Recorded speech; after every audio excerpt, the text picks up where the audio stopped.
প্রভাতের সূর্যের বিচ্ছুরণের সাথেই 16 ডিসেম্বর মহান বিজয় দিবসের অনুষ্ঠানে যোগ দেয় দেশপ্রেমী লাখো কোটি জনতা।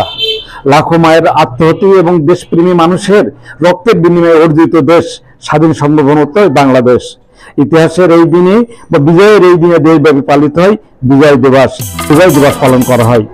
জাতীয় স্মৃতিসৌধে ফুল দিয়ে শ্রদ্ধা জানান রাষ্ট্রপতি, প্রধান উপদেষ্টা ছাড়াও বিভিন্ন প্রশাসনের কর্মকর্তা, রাজনৈতিক নেতৃবৃন্দ সহ বিভিন্ন সংগঠনের নেতা কর্মীরা।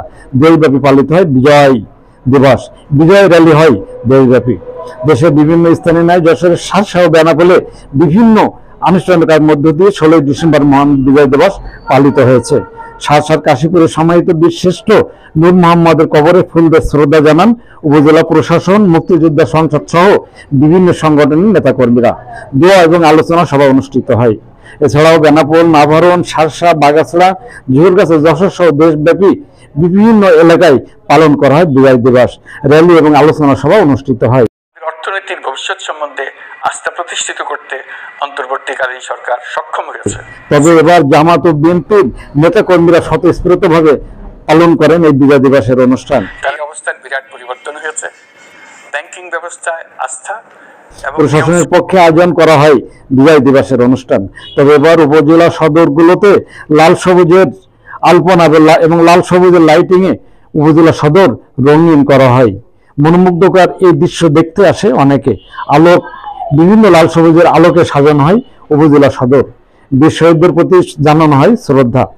এবার শহর এবং সীমান্ত এলাকায় বিজয় দিবসের অনুষ্ঠান ছিল চোখে পড়ার মতো এবং র্যালি ও দোয়া আলোচনা সবাই অংশগ্রহণ করেন বিভিন্ন শ্রেণী পেশার মানুষ। ব্যানার, প্লেকার্ড এবং জাতীয় পতাকা সহ বিভিন্নভাবে র্যালিতে অংশগ্রহণ করেন বিভিন্ন শ্রেণী পেশার মানুষ। এবার জামাত, বিএনপি অসংখ্য নেতাকর্মী উপস্থিত ছিলেন বিজয় দিবসের অনুষ্ঠানে। হ্যাঁ ভিউয়ার্স, আমাদের ভিডিওটি সম্পর্কে মতামত জানাবেন লাইক ও কমেন্টস করে, আর শেয়ার করে অন্যকে দেখার সুযোগ করে দিবেন। আমাদের চ্যানেলটিতে নতুন হলে সাবস্ক্রাইব করে নেবেন এখনই।